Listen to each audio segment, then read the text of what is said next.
নমস্কার, নিউজ 18 বাংলায় আপনাদের সকলকে স্বাগত। শুরু করছি নিউজ রুম লাইভ। প্রথমে আমরা যে খবরের চোখ রাখবো, অন্যতম গুরুত্বপূর্ণ খবর, আজ এবং আগামীকাল পর্যন্ত রয়েছে লকডাউন 4 এবং তারপর থেকে শুরু হয়ে যাচ্ছে আনলক 1। আনলক 3 পর্যায়ে এই আনলক তোলা হবে, অর্থাৎ লকডাউন আস্তে আস্তে তুলে দেওয়া হবে। ঠিক কি ভাবে এই গোটা বিষয়টা বাস্তবায়িত হবে, চলে যাব বিস্তারিত জানতে। আমাদের প্রতিনিধি অতনু রয়েছেন সরাসরি নিউজ রুমে। অতনু। কোয়েল, ঠিকই বলেছো, আনলক করার একটা পর্যায় শুরু হচ্ছে বা একটা প্রক্রিয়া শুরু হচ্ছে সোমবার থেকে। তবে তার মাঝেও লকডাউন চলবে। কোথায় চলবে? দেশের যে কন্টেইনমেন্ট জোনগুলো রয়েছে সেখানে লকডাউন চলবে 30শে জুন পর্যন্ত। আর দেশের বাকি অংশগুলোয় আনলক করার প্রক্রিয়া চলবে। এই আনলক করার প্রক্রিয়া 3টে পর্যায়ে ভাগ করা হয়েছে। প্রথম পর্যায়ে ধর্মস্থান এবং হোটেল রেস্তোরাঁ মল। ধর্মস্থান, হোটেল, রেস্তোরাঁ, মল খোলা হবে 8 তারিখ থেকে, অর্থাৎ 8ই জুন থেকে খোলা যাবে ধর্মস্থান, হোটেল, রেস্তোরাঁ, মল। অবশ্যই সামাজিক বিধি, সেখানে সামাজিক দূরত্ব বজায় রাখার ব্যবস্থা থাকবে এবং যাতে স্বাস্থ্যবিধি মানা হয় সেদিকেও নজর রাখা থাকবে। এটা গেল প্রথম পর্যায়ে। এবার আসা যাক দ্বিতীয় পর্যায়ে। শিক্ষা ব্যবস্থার কি হবে, সিলেবাস সামলানোর কি হবে? কারণ ঠিক সময় মতো সিলেবাস যদি না শেষ করা যায় তাহলে সমস্যা হবে। সেক্ষেত্রে শিক্ষা ব্যবস্থার কি হবে তা ঠিক করতে গেলে প্রথমত যারা শিক্ষা ব্যবস্থার সঙ্গে জড়িত রয়েছেন তাদের সঙ্গে কথা বলতে হবে, রাজ্য সরকারগুলি কথা বলবে, অভিভাবকদের সঙ্গে, পঠন বিষয়ক যে কমিটিগুলো রয়েছে তাদের সঙ্গে, এবং কেন্দ্রীয় স্বাস্থ্যমন্ত্রক গাইডলাইন তৈরি করবে। তবে জুনে স্কুল, কলেজ, বিশ্ববিদ্যালয় খুলছে না, কিন্তু কবে খুলবে তার সিদ্ধান্ত নেওয়া হবে, তার জন্য আলোচনা। এটা গেল দ্বিতীয় পর্যায়ে। এবার হচ্ছে তৃতীয় পর্যায়ে, অর্থাৎ মানুষ যেটা জানতে চান, আন্তর্জাতিক বিমান বা আন্তর্জাতিক উড়ান কবে থেকে চালু হবে, শহরগুলোয় মেট্রো কবে থেকে চালু হবে, শপিং মল তো খুললো, রেস্তোরাঁ, তার পাশাপাশি বার কবে থেকে চালু হবে, বা অ্যামিউজমেন্ট পার্কগুলো কবে থেকে চালু হবে, জিম, সুইমিং পুল, না, এ ব্যাপারে কোনো সিদ্ধান্ত এখনো হয়নি। Cinema hall, theatre, bar, gym, swimming pool, amusement park এগুলো কোনোটাই এখনই খুলছে না। শুধু তাই নয়, কোনো রকম ধর্মীয় বা রাজনৈতিক সমাবেশ এখনই হবে না। কবে হবে সেগুলো পরে সিদ্ধান্ত নিয়ে জানানো হবে। এটা তৃতীয় পর্যায়ে এবং অত্যন্ত গুরুত্বপূর্ণ পর্যায়ে। রাজনৈতিক, ধর্মীয় কোনো রকম কোনো সমাবেশ সম্ভব নয়। শুধু তাই নয়, মাঠ, ময়দান, স্টেডিয়ামে কোনো রকম খেলারও এখনই অনুমতি দেওয়া হচ্ছে না। পরিস্থিতি অনুযায়ী এগুলোতে ছাড়ের সিদ্ধান্ত নেওয়া হবে। এর পাশাপাশি অতনু, আন্তর্জাতিক উড়ানও তো সেক্ষেত্রে বন্ধ থাকছে। আমি বললাম আন্তর্জাতিক উড়ান এবং মেট্রো রেল, এ ব্যাপারে এখনই কোনো সিদ্ধান্ত নেওয়া হয়নি। কবে থেকে শুরু হবে পরিস্থিতি বুঝে পরে সিদ্ধান্ত নেওয়া হবে।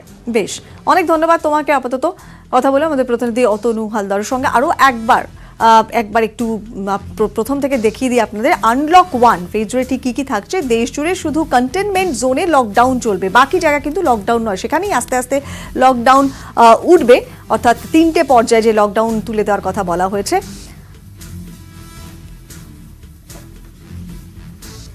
প্রথম পর্যায়ে আনলক 1, তার প্রথম পর্যায়ে কি থাকছে? 8ই জুন থেকে খুলে যাচ্ছে ধর্মস্থান, খুলছে ধর্মস্থানের পাশাপাশি হোটেল, রেস্তোরাঁ এবং মল। অর্থাৎ 8ই জুন থেকে প্রথম পর্যায়ে, আনলকের প্রথম পর্যায়ে খুলে যাচ্ছে ধর্মস্থান, হোটেল, রেস্তোরাঁ এবং মল। এবার আসছে দ্বিতীয় পর্যায়ে, আনলক 1-এরই দ্বিতীয় পর্যায়। সেক্ষেত্রে দেখা যাচ্ছে জুনে খুলছে না কোনো স্কুল, কলেজ বা কোনো শিক্ষা প্রতিষ্ঠান। অর্থাৎ আনলক ফেজের দ্বিতীয় পর্যায়ে শিক্ষা প্রতিষ্ঠানের বিষয়ে কোনো রকম কোনো সিদ্ধান্ত হচ্ছে না খোলার ব্যাপারে। অন্তত এই বিষয়টিতে জুলাইয়ে সিদ্ধান্ত নেওয়া হবে, রাজ্যগুলোর সঙ্গে আলোচনা করে সিদ্ধান্ত নেওয়া হবে। স্কুলগুলি অভিভাবকদের সঙ্গে কথা বলবে, কেন্দ্রীয় স্বাস্থ্যমন্ত্রক একটি গাইডলাইনও তৈরি করবে তারপর।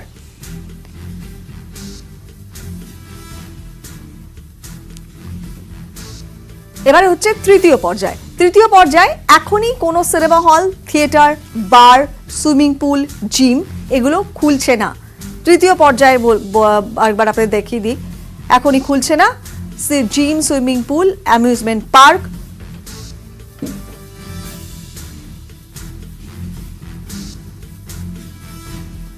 পাশাপাশি মেট্রো রেল এবং আন্তর্জাতিক উড়ানও কিন্তু এই ক্ষেত্রেও চালু হচ্ছে না। এবং এই তৃতীয় পর্যায়ের ক্ষেত্রেও রাজনৈতিক, ধর্মীয় এবং সামাজিক জমায়েত না করা হয়েছে। মাঠ, ময়দান, স্টেডিয়ামেও খেলাধুলো এখন নয়। এ ব্যাপারে পরিস্থিতি অনুযায়ী পরবর্তীতে ছাড়ের সিদ্ধান্ত নেওয়া হবে। আর এবারে একটু আমাদের শহরের ছবিটা যদি আপনাদের সামনে তুলে ধরি। আজকে আমরা যেটা এর আগে মুখ্যমন্ত্রী বলেছিলেন যেমন, যে যত সিট রয়েছে বাসে ঠিক ততজন যাত্রী ট্রাভেল করবেন। পয়লা জুন থেকে রাজ্যে আন্তঃজেলা বাস পরিষেবা চলছে। বাসে যত সিট ততজন যাত্রী তোলা যাবে, কিন্তু কোনো রকম কোনো দাঁড়িয়ে যাত্রী যাওয়া যাবে না, এবং সেক্ষেত্রে যাত্রীদের ফেস মাস্ক এবং গ্লাভস অবশ্যই পরতে হবে। পয়লা জুন থেকে যে আন্তঃজেলা বাস পরিষেবায় যে বিধিনিষেধ বলা হলো তাতে স্পষ্ট করা হয়েছে, যতগুলো সিট রয়েছে তত যাত্রী যাবেন, কেউ দাঁড়িয়ে যেতে পারবেন না, মাস্ক গ্লাভস পরতেই হবে। পাশাপাশি রাজ্যে এবারে শুটিংয়েও ছাড় দেওয়া হলো। পয়লা জুন থেকে চালু হয়ে যাচ্ছে শুটিং। রিয়েলিটি শো ছাড়া সব রকমের শুটিং শুরু হবে। সিনেমা, সিরিয়াল, ওয়েব সিরিজের শুটিং নিয়ে ছাড় দেওয়া হয়েছে, এবং যেটা বলা হয়েছে এক ইউনিটে 35 জনের বেশি লোক নয়, এবং অবশ্যই সব রকম সুরক্ষা বিধি মেনেই শুটিং করতে হবে। এই যে আস্তে আস্তে লকডাউন তোলার প্রক্রিয়া শুরু হয়েছে, এই লকডাউন তোলাটা আত্মঘাতী হতে পারে। কড়া লকডাউনের পাশাপাশি প্রয়োজন কন্ট্রাক্ট ট্রেসিং, তা না হলে যে কোনো পরিস্থিতির জন্য তৈরি থাকাই ভালো, সতর্ক করছেন নোবেল জয়ী বিজ্ঞানী। ঘটনাচক্রে শনিবারই লকডাউন থেকে বেরোনোর সিদ্ধান্ত নিল কেন্দ্র। লকডাউন নয়, আনলক 1, অর্থাৎ লকডাউন থেকে ধাপে ধাপে লকডাউন মুক্তির দিকে এগিয়ে যাওয়া। শনিবার বিকালে কেন্দ্রের নির্দেশিকা এলো, আর তার কিছুটা আগেই এলো এই সতর্কবার্তা যার, তিনি যে সে কেউ নন, নোবেল জয়ী বিজ্ঞানী। তার থেকেও বড় কথা, ভাইরাস নিয়ে গবেষণায় দুনিয়ার অন্যতম বিশেষজ্ঞ বিজ্ঞানী। অস্ট্রেলিয়ার বিজ্ঞানী পিটার চার্লস ডোহার্তির আশঙ্কা, ভারতে লকডাউন তোলার পরিণাম মারাত্মক হতে পারে। কন্টেইনমেন্ট জোন ছাড়া লকডাউন নয়, কেন্দ্র এই সিদ্ধান্ত নিলেও নোবেল জয়ী বিজ্ঞানী বলছেন লকডাউন তোলার পর সংক্রমণ বাড়বেই। ভারতের মতো জনবহুল দেশে সেটা মারাত্মক হতে পারে। 2-2.5 মাস কেটে গিয়েছে, আর কতদিন লকডাউন চালানো সম্ভব? দোহার্তি মানছেন লকডাউন আর বাড়ানো সম্ভব নয়, তবে ভারতকে আলাদা পথ নিতেই হবে। তার বক্তব্য, লকডাউন ওঠার পর অনেক রকম সতর্কতা নিয়ে চলতে হয়, ভারতে সেটা সম্ভব নাও হতে পারে। পিটিআইকে দেওয়া সাক্ষাৎকারে অজি বিজ্ঞানী ব্যাখ্যা দিয়েছেন ভারত কেন আলাদা। ভারতে 135 কোটির বিপুল জনসংখ্যা, আর্থসামাজিক পরিস্থিতিতে বিপুল বৈষম্য, অনেক ক্ষেত্রেই সরকারি নিয়ন্ত্রণ সম্ভব নয়। মানব শরীরে ভাইরাস কিভাবে চরিত্র বদলায় তা তুলে ধরে নোবেল পুরস্কার পেয়েছেন ডোহার্তি। কোভিড-19 ভাইরাস তাকেও চমকে দিয়েছে, চিকিৎসায় নোবেল জয়ী বিজ্ঞানীর দাবি কোভিড-19 প্রকৃতির ছুড়ে দেওয়া চ্যালেঞ্জ, তাই এর ভ্যাকসিন খোঁজার কাজটা অনেক কঠিন, কম করেও 9 থেকে 12 মাস সময় লাগবে। ভারতের মতো জনবহুল দেশের কৌশল কি হওয়া উচিত? নোবেল জয়ী বিজ্ঞানী মনে করাচ্ছেন দক্ষিণ কোরিয়ার দৃষ্টান্ত। বলছেন আক্রান্তের সংখ্যা বাড়লে বাড়ুক, লকডাউন উঠলেও কন্ট্রাক্ট ট্রেসিং ও নমুনা পরীক্ষা চালিয়ে যেতে হবে অনেক দিন ধরে। নিউজ 18 বাংলা। মোদী সরকারের দ্বিতীয় বর্ষপূর্তির দিনে খোলা চিঠিতে সরকারের রিপোর্ট কার্ড পেশ করলেন প্রধানমন্ত্রী। দেশবাসীকে খোলা চিঠিতে প্রধানমন্ত্রী জানালেন, দাবি করলেন 1 বছরে একের পর এক প্রশাসনিক সংস্কার হয়েছে, কোভিড-19 নিয়ন্ত্রণেও সাফল্য আসছে। পরিযায়ী শ্রমিক, ছোট ব্যবসায়ী, এদের দুরবস্থার কথা নিয়েও বার্তা রয়েছে প্রধানমন্ত্রীর। कि भारत समेत तमाम देशों की अर्थव्यवस्थाएं कैसे उभरेंगी, लेकिन दूसरी ओर ये विश्वास भी है कि जैसे भारत ने अपनी एकजुटता से कोरोना के खिलाफ लड़ाई में पूरी दुनिया को अचंभित किया है, वैसे ही आर्थिक क्षेत्र में भी हम नई मिसाल कायम करेंगे। 130 करोड़ भारतीय अपने सामर्थ्य से आर्थिक क्षेत्र में भी विश्व को चकित ही नहीं बल्कि प्रेरित भी कर सकते हैं। आज समय की मांग है कि हमें अपने पैरों पर खड़ा होना ही होगा। निश्चित तौर पर इतने बड़े संकट में कोई ये दावा नहीं कर सकता कि किसी को कोई तकलीफ और असुविधा न हुई हो।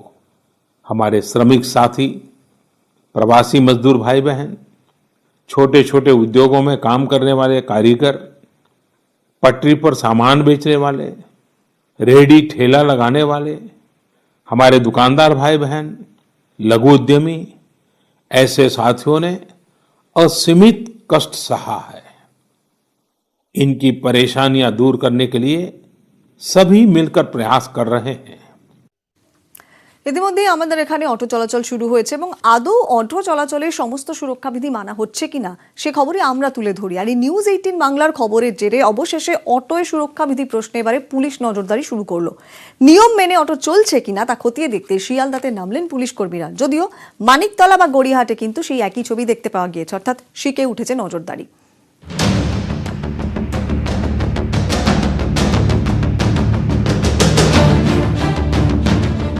লকডাউনের মাঝে রাস্তায় অটো নামতেই প্রথম দিন থেকে বিভ্রান্তি, কখনো সার্কুলার নিয়ে, কখনো ভাড়া নিয়ে, কখনো সুরক্ষা বিধি নিয়ে প্রশ্ন। পুলিশ বা পরিবহন দপ্তর কোথায় চলছে নজরদারি? নিউজ 18 বাংলা প্রশ্ন তোলার পর এবার টনক নড়ল পুলিশের।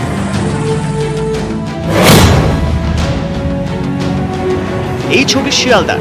অটো থামিয়ে জিজ্ঞাসাবাদ পুলিশের। মাস্ক, স্যানিটাইজার বা অটো চালক যাত্রীদের মধ্যে আচ্ছাদন আছে কিনা তা খতিয়ে দেখতে চলে নজরদারি।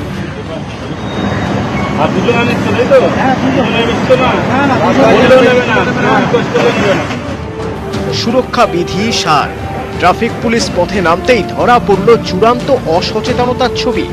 কারো গ্লাভস নেই, কারো বা নেই স্যানিটাইজার, আর কারো বা যাত্রী বা অটো চালকের মধ্যে আচ্ছাদন নেই। শহরের রাস্তায় অটো চলাচল শুরু হয়েছে, কিন্তু অটোগুলি সব রকম নিয়ম মানছে কিনা তা এই মুহূর্তে পরীক্ষা করে দেখছে শিয়ালদা ট্রাফিক গার্ডের যারা পুলিশ কর্মী রয়েছে, এখানে সার্জেন্ট রয়েছে, তারা অটো থামিয়ে তারা জিজ্ঞাসাবাদ করছে।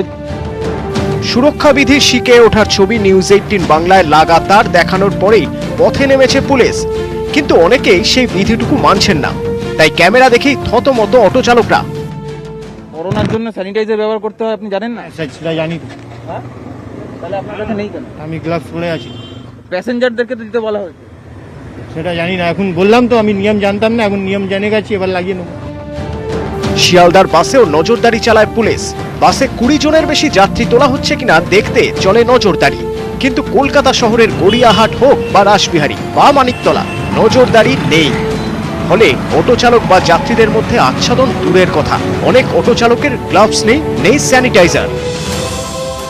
এই তো সবে বার করলাম, এই এখনই বার করলাম। আমাদের সব বানানো রেডি আছে, ওগুলো লাগানো হবে, খালি মালিক আনতে দিয়েছে, লাগাবে। করোনা মোকাবিলায় সামাজিক দূরত্ব আর সুরক্ষা বিধি মূল অস্ত্র, অথচ এখনো সতর্ক নন বেশিরভাগ অটো চালক। সরকারি বাসের অভাবে বাধ্য হয়ে ঝুঁকি নিয়েই অটোয় চাপতে হচ্ছে বেশিরভাগ যাত্রীকে। যেখানে সংক্রমণ হু হু করে বাড়ছে, সেখানে প্রশ্ন একটাই, কবে ফিরবে হুঁশ, কবে আর সচেতনতা ফিরবে? নিউজ 18 বাংলা। অটো চালকদের এই বেয়াদবি চলছেই। জেলায় জেলাতেও সেই নিয়ম ভাঙার ছবি ধরা পড়েছে আজকেও। মানা হচ্ছে না করোনা প্রোটোকল এবং লকডাউন বিধিনিষেধ। অতিরিক্ত যাত্রী নিয়েই অটো ছুটছে। নিউজ করায় বারাসাতে নিউজ 18 বাংলার প্রতিনিধিকে দেওয়া হলো হুমকিও।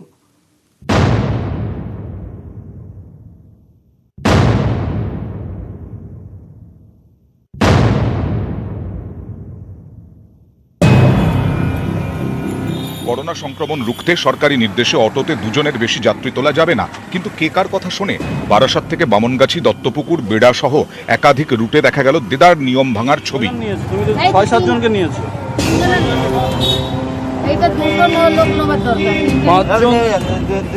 2 জন তো দূরের কথা, কোনো কোনো অটোতে 5-6 জন যাত্রীও নেওয়া হচ্ছে। নামিয়ে দিলেন কেন? হ্যাঁ, 2-1 জন যাত্রী বাধ্য হয়ে প্রতিবাদও করছেন।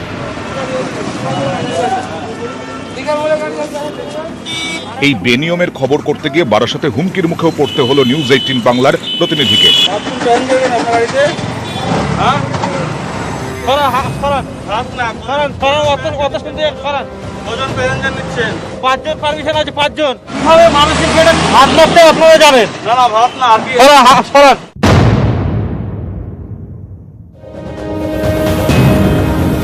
অতিরিক্ত যাত্রী নিতে নানা রকম ফন্দি ফিকিরও আটছেন অটো চালকরা। বারাসাতেই চাপাডালি মোড়, কলোনি মোড় সহ বিভিন্ন জায়গায় দেখা গেল স্ট্যান্ড থেকে 2 জন যাত্রী নিয়েই বের হচ্ছেন চালকরা। মাঝপথে নজরদারি এড়িয়ে ফের যাত্রী তোলা হচ্ছে। কজন প্যাসেঞ্জার নেওয়ার নিয়ম দাদা? হ্যাঁ দাদা, কজন প্যাসেঞ্জার নেওয়ার নিয়ম? কাকে সাইড করছে? দূরত্ব ডিস্টেন্স বজায় রেখে 3 জনা করে প্যাসেঞ্জার নিয়ে যাচ্ছে। 2 জন করে নিতে বলেছে না গভর্নমেন্ট?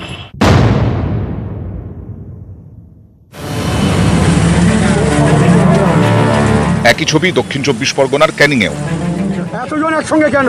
7 জন 6 জন সামনে প্যাসেঞ্জার নিয়েছেন, কোনো মাস্ক নেই মুখে। বারুইপুর, মধুখালী সহ একাধিক রুটে অটো চালু হয়েছে, কিন্তু সামাজিক দূরত্ব বিধি মানার কোনো বালাই নেই। 8-10 জন নিয়েই ছুটছে অটো, অনেকেরই মুখে মাস্ক নেই। গা ঘেঁষাঘেঁষি করেই যাত্রীরা বসতে বাধ্য হচ্ছেন। কোথায় যাচ্ছ? হসপিটালে। কেন? নানা ছুতোয় অতিরিক্ত ভাড়া নেওয়া হচ্ছে বলে অভিযোগ। ভাড়া কি ঠিক আছে না বেশি নিচ্ছে? ভাড়া উঠেছি বলে তো 20 টাকা চাইলো। আগে কত ভাড়া নিত? আগে তো 12 টাকা না 13 টাকা। কত টাকা ভাড়া ছিল আগে? 30 টাকা। আচ্ছা, কোথায় যাবেন? কতজন আছেন? 5 জন। এই লং রোড আমরা 3-4 দিন তো নিয়ে যাচ্ছি, বেশ তো নিয়ে তো আছি। ভাড়া কি অতিরিক্ত আগে যা ভাড়া ছিল তার থেকে বেশি নিচ্ছে? ছিল এখন 10 থেকে 20 টাকা। কেন 20 টাকা নিচ্ছেন কেন এখন? প্যাসেঞ্জার কম, লগে প্যাসেঞ্জার পাচ্ছি না, ট্রেন বন্ধ।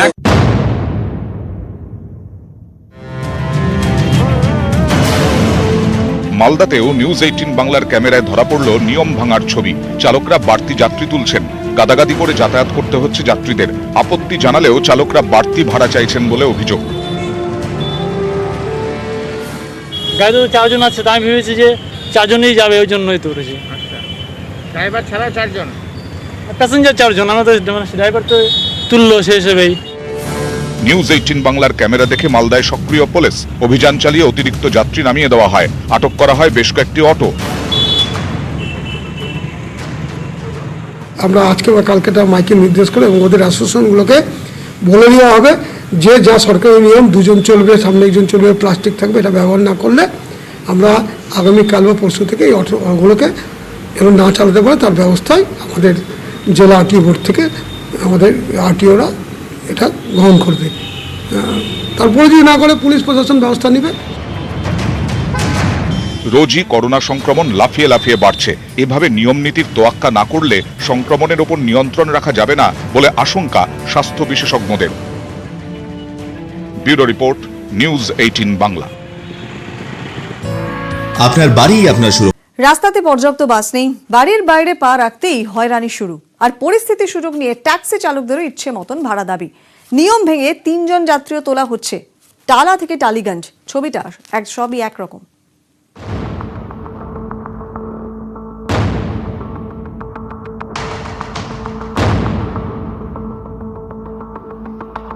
লকডাউনের মধ্যে পথে বেরিয়ে ভোগান্তি। কলকাতার রাস্তায় পর্যাপ্ত সরকারি বাস নেই, রুটের মাঝপথে বাস দাঁড়াচ্ছে না। অফিস দোকানপাট খুলে যাওয়ায় পথে বেরিয়ে নাকাল হচ্ছেন মানুষ। এই সুযোগে ইচ্ছে মতো ভাড়া হাঁকছেন শহরের ট্যাক্সি চালকদের একাংশ। এমনই অভিযোগ নিত্যযাত্রীদের। রাসবিহারী, গড়িয়াহাট কিংবা ধর্মতলা, সর্বত্র প্রায় একই ছবি। বাস স্ট্যান্ডের সামনে ট্যাক্সি দাঁড় করাচ্ছেন অনেক চালক। বাস না পেয়ে ট্যাক্সির দিকে পা বাড়াতেই ভাড়া শুনে আটকে উঠছেন যাত্রীরা। রাসবিহারী থেকে ধর্মতলা মাথাপিছু 150 থেকে 200 টাকা চাইছেন। রাসবিহারী থেকে গড়িয়া মাথাপিছু 200 টাকা। গড়িয়াহাট থেকে বড়বাজার 200 থেকে 250 টাকা।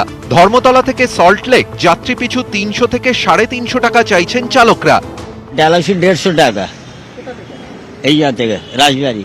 হ্যাঁ, ট্যাক্সি না 150 টাকা যায় নাকি কেউ? আমি বড় বাজার যাও, বললো 200 টাকা। 200 টাকা কি ভাড়া হয় একটা? আমি বলেছি 60-70 টাকা নাও, তোমার তো আরেকটা প্যাসেঞ্জারও আছে ওর মধ্যে। যাত্রী তোলার ক্ষেত্রেও নিয়ম ভাঙা হচ্ছে। ট্যাক্সিতে 3 জন যাত্রী তুলছেন অনেক চালক। 2 জনের বেশি তো হবে না দাদা। तो फिर बोलिए आप कितना लेना है? 2 आदमी 200 दीजिएगा। 2 आदमी 200। 3 आदमी लेना है तो ले जा रहा है। যদিও চালকরা বেশি ভাড়ার অভিযোগ অস্বীকার করেন। কথাটা সত্যি নেই, বুঝলেন? 200 টাকা তারাই চাইছে যাদের বেশি ভাড়া হচ্ছে না। আমাদের তো এখন সকাল থেকে বহনিও হয়নি, এখন মিটারে উপেলে আমরা যাব। নিরুপায় মানুষ বাস না পেয়ে বেশি ভাড়া দিয়ে ট্যাক্সিতে যাতায়াত করছেন। বাস যাত্রীদের হয়রানির সুযোগ নিয়ে বেপরোয়া হয়ে উঠছেন শহরের এক শ্রেণীর ট্যাক্সি চালকরা। নিজেদের খুশি মতো ভাড়া দাবি করছেন। আর এই অবস্থায় সরকারি হস্তক্ষেপের আর্জি জানাচ্ছেন কলকাতার নাগরিকরা। ক্যামেরা শুভব্রত কুণ্ডুর সঙ্গে ভেঙ্কটেশ্বর লাহিড়ী, নিউজ 18 বাংলা, কলকাতা। নির্দেশিকায় সার, শহরের বেশিরভাগ ট্যাক্সিতেই লাগানো নেই প্লাস্টিক শিল্ড। অনেক অ্যাপ ক্যাবেও সামনের এবং পেছনের আসনের মাঝামাঝি লাগানো হয়নি এই প্লাস্টিকের আস্তরণ। সংক্রমণের আশঙ্কা নিয়ে শহরে চলছে taxi app cab.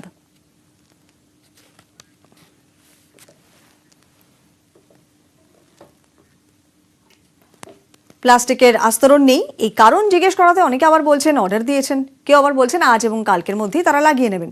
Plastic seal নিয়ে ট্যাক্সি চালকদের অবশ্য অজুহাতের শেষ নেই। এই পরিস্থিতিতে সংক্রমণের আশঙ্কা নিয়েই শহরে ট্যাক্সি এবং অ্যাপ ক্যাব চলছে।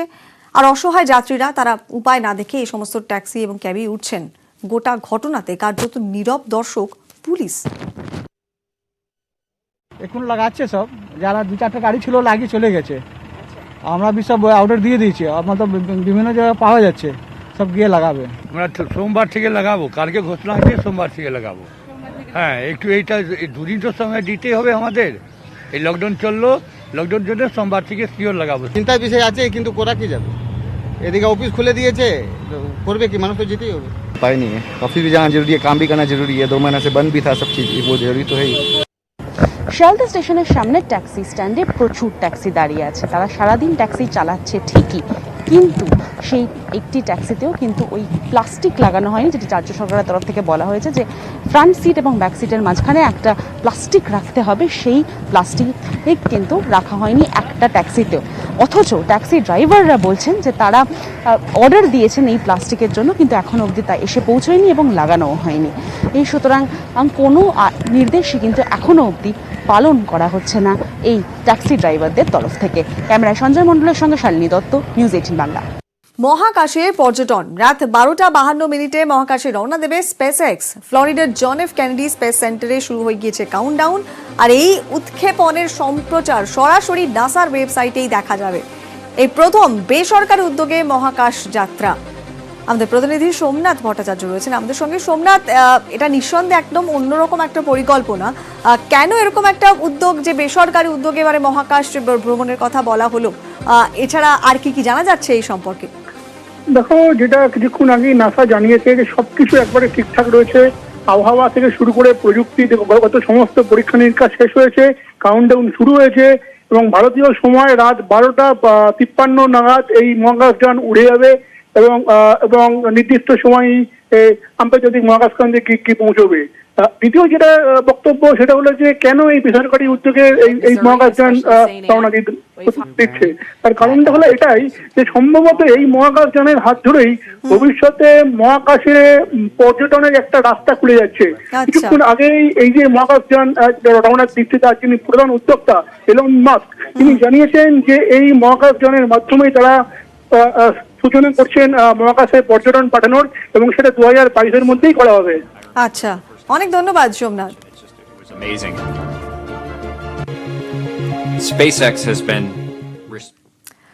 অনেক হয়েছে, এবারে ভিড় কমা। অনেকদিন ধরেই এমনটাই নাকি পৃথিবী বার্তা দিচ্ছে। স্টিফেন হকিং এর মতো বিজ্ঞানীরা নিয়ে সতর্ক করেছেন, কিন্তু বললেই তো আর হলো না। মানুষ যাবে কোথায়? কোথাও যাওয়া যায় আতিপাতি করে, সেটাই খুঁজছেন এলন মাস্কের মতো ব্যবসায়ী কাম প্রযুক্তিবিদ। জনবিস্ফোরক, প্রকৃতির উপর অত্যাচার, জলবায়ু পরিবর্তন, দূষণ, কোভিড-19 যেন গোদের ওপর বিস্ফোরক। যেখানে যাই ঘটুক, যারই দোষ হোক, পৃথিবী ছেড়ে তো পালানোর উপায় নেই। ঠাঁই নেবার অন্য কোনো জায়গা তো নেই। প্রায় 1.5 দশক আগে বেশ কিছু তরুণ এন্টারপ্রেনিয়র প্রশ্ন তুললেন। তারা বললেন, কেন জায়গা নেই? আজ না হোক বিকল্প জায়গা তো খুঁজতেই হবে। সেই শুরু। পৃথিবীর বাইরে মানুষের জন্য থাকার জায়গা খুঁজতে টাকা ঢালা শুরু করলেন Elon Musk, Larry Page, Sergey ব্রিনরা। 2006 সালে তৈরি হয় আদার প্ল্যানেট। বিকল্প গ্রহে বাসস্থান খুঁজতে গবেষণার জন্য সংস্থা তৈরি হয়।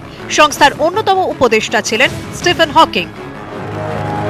2017 সালে প্রখ্যাত বিজ্ঞানীদের এই সংস্থার রিপোর্ট দেয়, বসতি গড়তে হলে মঙ্গল গ্রহই সেরা বিকল্প। রিপোর্ট প্রকাশের আগে থেকেই নেমে পড়েছেন এক আমেরিকার ইহুদি ধনকুবের। 2012 সালে 3 দফা পরিকল্পনা ঘোষণা করেন এলন মাস্ক, বিখ্যাত গাড়ি নির্মাতা সংস্থা টেসলার চেয়ারম্যান। পরিকল্পনা 1, 2018 সালের মধ্যে মহাকাশ পর্যটন, 2025 সালের মধ্যে মঙ্গলে মানুষ পাঠানো, 2039-এর মধ্যে মঙ্গলে বসবাসের পরিকাঠামো তৈরি। মহাকাশ পর্যটনের প্রথম ধাপে পা দিয়েছে এলন মাস্কের সংস্থা। পরিকল্পনা, 2021 সালে টিকিট কেটে মহাকাশে বেড়াতে নিয়ে যাওয়া হবে। তারপর মূল অপারেশন, অর্থাৎ বিকল্প জায়গা খুঁজতে অভিযান। যদিও এজন্য কম হ্যাপা পোহাতে হয়নি তাকে। দুটি সংস্থা বিক্রি করতে হয়েছে। বাড়ি বিক্রির জন্য বিজ্ঞাপন দেন। 2020 সালে দাঁড়িয়ে অন্য গ্রহে বসতি গড়ার ভাবনা কি আকাশ কুসুম কল্পনা, নাকি এছাড়া আর গতি নেই? মারা যাওয়ার কয়েকদিন আগে মোক্ষম কথাটা বলে গিয়েছেন Stephen Hawking. The brief history of টাইমের লেখকের সতর্কতা, 30 বছর পর থেকেই মানুষকে চাঁদ অথবা মঙ্গল গ্রহে বসবাসের জন্য প্রস্তুতি শুরু করতে হবে। And by the end of the century, I truly hope humans will be living on Mars. News 18 Bangla. এবার যে খবর চোখ রাখবো, পুলিশের বিক্ষোভের ঘটনাতে এবারে 4th ব্যাটালিয়নে সাসপেন্ড করা হয়েছে 5 পুলিশ কর্মীকে, যেটা এখনো পর্যন্ত আমরা জানতে পারছি। 4th ব্যাটালিয়নে 5 জন পুলিশ কর্মীকে সাসপেন্ড করা হয়েছে, তার মধ্যে একজন এএসআই এবং 4 জন কনস্টেবল। 4th ব্যাটালিয়নের বিক্ষোভ এবং তার জেরেই এবারে 5 জনকে সাসপেন্ড করা হলো, তার মধ্যে একজন এএসআই এবং 4 জন কনস্টেবল।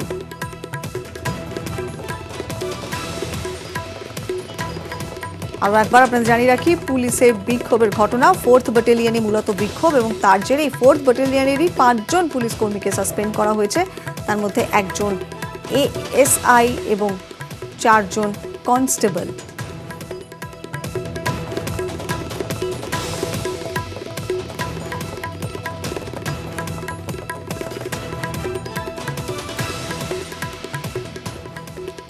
শুধু পুলিশই নয়, রাজ্য সরকারের বিরুদ্ধে সব ক্ষেত্রেই ক্ষোভ বাড়ছে, এমনটা এই নিয়ে কটাক্ষ করেছেন দিলীপ ঘোষ। পুলিশের ক্ষোভ বিক্ষোভটা নূতন নয়। একাধিক থানাতে থাকার ব্যবস্থা নেই, ব্যারাক নেই, তাদের কাছে গাড়ি নাই, যে পরিমাণ প্রেশার আছে তাদের ম্যান পাওয়ার নেই, এসব তো সমস্যা ছিলই। কিন্তু এই পরিস্থিতির মধ্যে তাদের উপর যে ধরনের চাপ আর তাদের সঙ্গে যে ধরনের অমানবিক ব্যবহার হচ্ছে তা সহ্য করতে পারছেন না।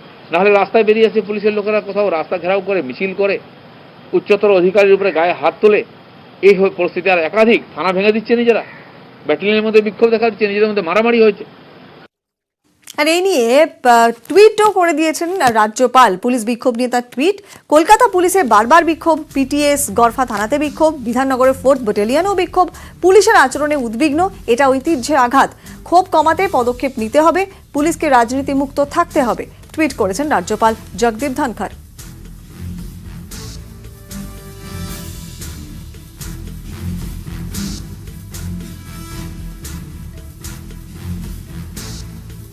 পুলিশের এই ভূমিকাতে তিনি টুইট করে তার বক্তব্য আবারও পেশ করেছেন রাজ্যপাল জগদীপ ধনখড়। তার বক্তব্য যে কলকাতা পুলিশে বারবার বিক্ষোভ, পিটিএস গড়ফা থানাতে বিক্ষোভ, বিধাননগরের 4th ব্যাটালিয়নেও বিক্ষোভ, পুলিশের আচরণে তিনি উদ্বিগ্ন, আর এটা ঐতিহ্যে আঘাত, পুলিশকে ক্ষোভ কমাতে হবে এবং রাজনীতি মুক্ত থাকতে হবে, এমনটাই তার টুইট বার্তায় বলেছেন জগদীপ ধনখড়।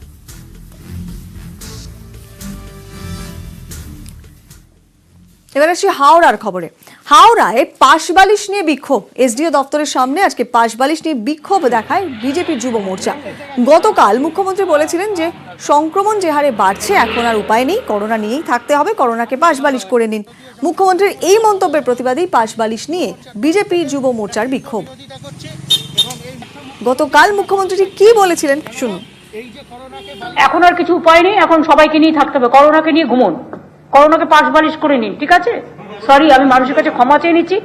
বেঙ্গল অনেক কন্ট্রোল করেছে, আমরা কন্ট্রোল করার চেষ্টাও করেছি, বাট সবকিছু আমার হাতে নেই। আকাশ যেমন আমার হাতে নেই, ট্রেনটাও আমার হাতে নেই আজকে।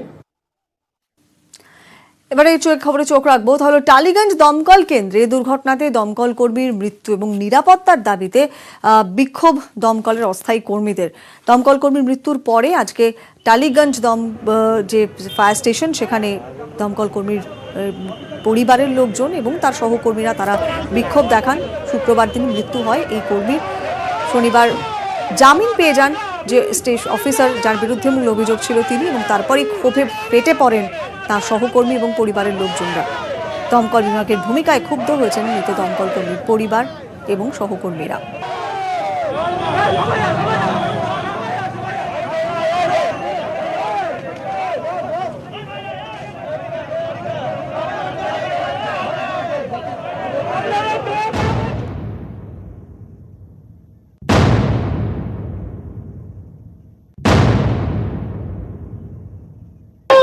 পদত্যাগ করতে হবে, অফিসারের পদত্যাগ চাই।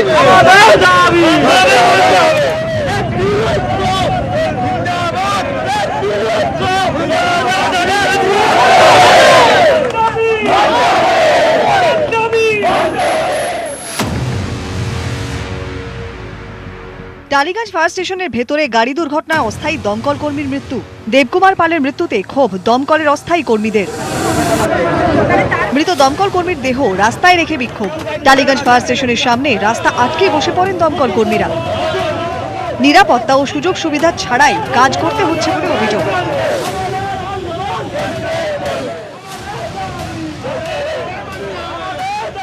টালিগঞ্জ ফায়ার স্টেশনে দমকল কর্মীর মৃত্যুর ঘটনায় দেখা যাচ্ছে যখন সেই দমকল কর্মীর দেহ এসছে তারপরই অন্য যে সমস্ত কর্মীরা তারা ঠিক ফায়ার স্টেশনের সামনে যে রাস্তা সেই রাস্তার সামনে তারা বসে পড়েছেন। ছেলেটা কালকে মারা গেল এবং যে অফিসার এর সঙ্গে অভিযুক্ত সে আজকে সরাসরি ছাড়া পেয়ে গেল, কি করে হয়?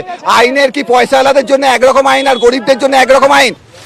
মৃত দমকল কর্মীর পরিবারও দমকল দপ্তরের ভূমিকায় ক্ষুব্ধ। একজন ছেলেকে মার্ডার করলো, তারপরে তার বেল হয়ে গেল, কি করে পাচ্ছে এটা? সেটাই মানে সেটা তো আইন বুঝবে না। আইন যদি এরকম ভাবে মানে আমাদের পাশে না দাঁড়ায় তাহলে আর কিছু বলার নেই। শুক্রবার দুপুরে স্টেশন অফিসারের গাড়ি লোহার খুঁটিতে ধাক্কা মারে। সেই খুঁটি মাথায় পড়ে দেবকুমার পালের মৃত্যু হয়। স্টেশন অফিসার কৃষ্ণেন্দু কুন্দনের বিরুদ্ধে গুরুতর অভিযোগ নিয়ম ভেঙে নিজে গাড়ি চালানোর। শনিবার বিক্ষোভ চলার মধ্যেই খবর আসে জামিন পেয়েছেন অভিযুক্ত স্টেশন অফিসার। তারপরই রাস্তায় নেমে অবরোধ শুরু। মৃত দমকল কর্মীর পরিবারের সঙ্গে দফায় দফায় কথা বলেন আধিকারিকরা। দমকল মন্ত্রীর সঙ্গে ফোনে কথা বলেন মৃত দেবকুমারের দিদি। একটা কথা অ্যাসিওর করেছেন যে আমার মায়ের চাকরি দেবেন, কিন্তু এখনো পর্যন্ত ক্ষতিপূরণের ব্যাপারটা এখনো কোনো রকম অ্যাসিওর করেননি। কিন্তু আমি চাই যে দোষী যেন প্রপার শাস্তি পায়। কর্মীদের নিরাপত্তা নিশ্চিত করতে সব রকম উদ্যোগ নেওয়ার আশ্বাস দেওয়ার পরই অবরোধ ওঠে। নিউজ 18 বাংলা। উলুবেড়িয়াতে পরিযায়ীদের কোয়ারেন্টিন ঘিরে দু পাড়ার সংঘর্ষ, ইট বৃষ্টি, বাড়ি ভাঙচুর আর গ্রেফতার দুপক্ষে 7 জন। এই ঘটনাতে গ্রাম বাংলায় নতুন শ্রেণী সংঘাতের ইঙ্গিত পাচ্ছে পুলিশ প্রশাসন, যারা একদিকে স্থানীয়রা, অন্যদিকে ভিন রাজ্য থেকে ফেরা পরিযায়ী শ্রমিক।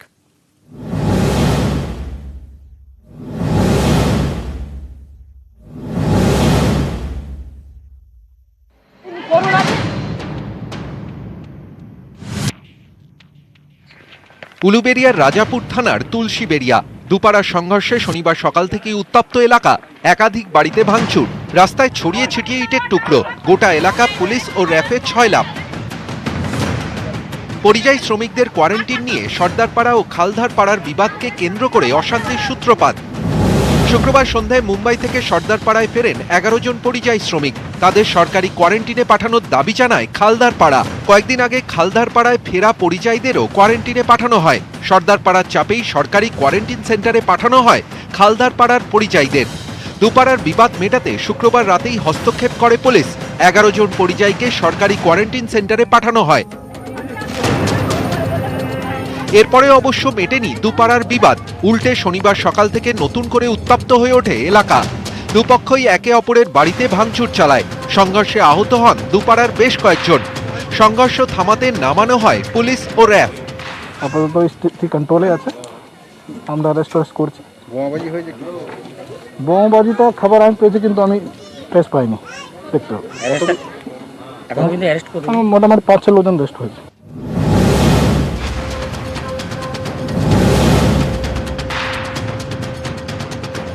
পুলিশ প্রশাসন সূত্রে খবর, উলুবেড়িয়ায় দুপাড়ার সংঘর্ষ ঘটনার মুখোশ মাত্র।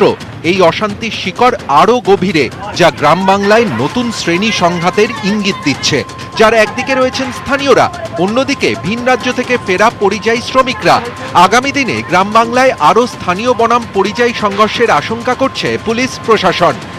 উলুবেড়িয়া থেকে সন্তু মালিক, নিউজ 18 বাংলা।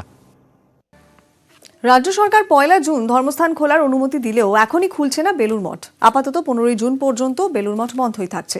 সোমবার দক্ষিণেশ্বর মন্দিরও খুলছে না, তারাপীঠ মন্দিরও সোমবার খোলা হচ্ছে না।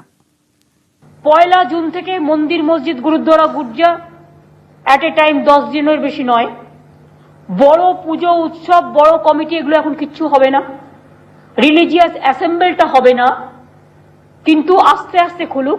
ওখানে ভেতরে কোনো বড় অনুষ্ঠান হবে না, জাস্ট দর্শন করতে পারবে। পয়লা জুন থেকে বিধিনিষেধ মেনে ধর্মস্থান খোলার ঘোষণা করেছেন মুখ্যমন্ত্রী মমতা বন্দ্যোপাধ্যায়। তবে এখনই কয়েকটি মন্দির ও মঠ খুলছে না। যেমন পয়লা জুন খুলছে না বেলুর মঠ, পয়লা জুন খুলছে না দক্ষিণেশ্বর মন্দির, পয়লা জুন খোলা হবে না তারাপীঠ মন্দিরও। লকডাউন ঘোষণার আগেই 15ই মার্চ বন্ধ করে দেওয়া হয় বেলুর মঠ। সন্ধ্যা আরতি ও প্রেসিডেন্ট মহারাজের দর্শন বন্ধ করা হয়। এরপর জনতা কারফিউয়ের দিন থেকেই বেলুর মঠ পুরোপুরি বন্ধ। রাজ্য সরকার সোমবার থেকে ধর্মস্থানগুলি খোলার অনুমতি দিলেও বেলুর মঠ এখনই খুলছে না। 15ই জুন পর্যন্ত বেলুর মঠ বন্ধ থাকবে। 15ই জুনের পর পরিস্থিতি বুঝে বেলুর মঠ খোলা হবে। বেলুর মঠ খুললেও বিধিনিষেধ বজায় থাকবে। বেলুর মঠের মতোই দক্ষিণেশ্বর মন্দিরও এখনই না খোলার সিদ্ধান্ত হয়েছে। দক্ষিণেশ্বর মন্দির স্যানিটাইজ করা হবে, নিরাপত্তা ও সুরক্ষা বিধি আরও জোরদার করা হবে। রাজ্য সরকারের সঙ্গে আলোচনা করে শুভ দিনে দক্ষিণেশ্বর মন্দির খোলা হবে। প্রয়োজনীয় স্যানিটাইজেশন, টানেল বা আপনার তাপমান পরীক্ষার ব্যবস্থা করা ইত্যাদি করতে সময় লাগবে। একই রকম ভাবে এখনই ভক্তদের জন্য খুলছে না তারাপীঠ মন্দিরের দরজাও।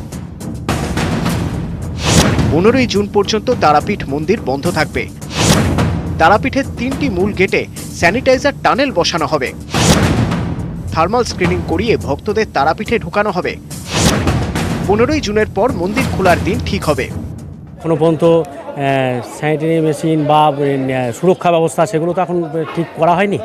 সেগুলো না করা পর্যন্ত এখন আপাতত আমরা মোটামুটি 15 জুন পর্যন্ত মন্দির এখন বন্ধ রাখার সিদ্ধান্ত নিয়েছি।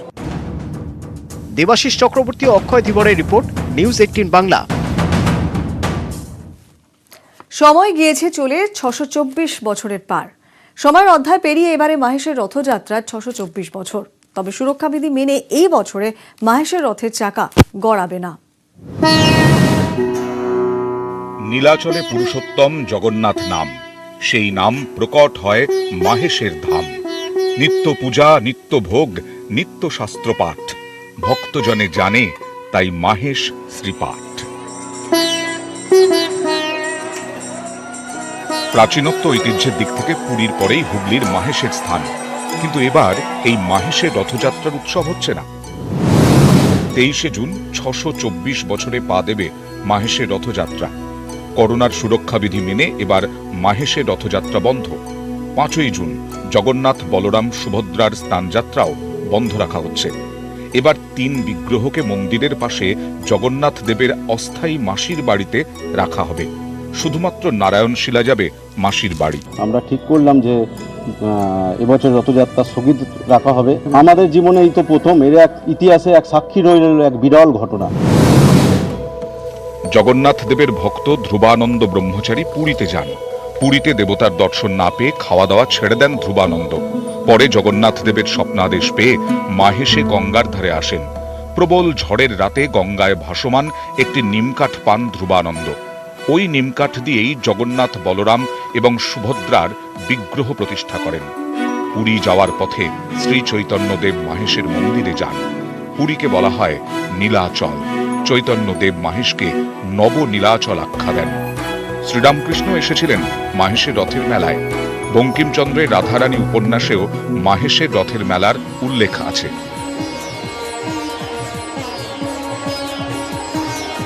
প্রতিবার মাহেশে অসংখ্য ভক্ত খালি পায়ে রথের রশি টেনে জিটি রোড ধরে মাসির বাড়িতে জগন্নাথ দেবকে পৌঁছে দেন। জিটি রোডের দুধারে মেলা বসে। কাতারে কাতারে মানুষ আসেন, পাঁপড় ভাজা, জিলিপি খেয়ে বাড়ি যান। তবে জমায়েত রুখতে এবার সব বন্ধ। হুগলির মাহেশ থেকে রানা কর্মকার, নিউজ 18 বাংলা।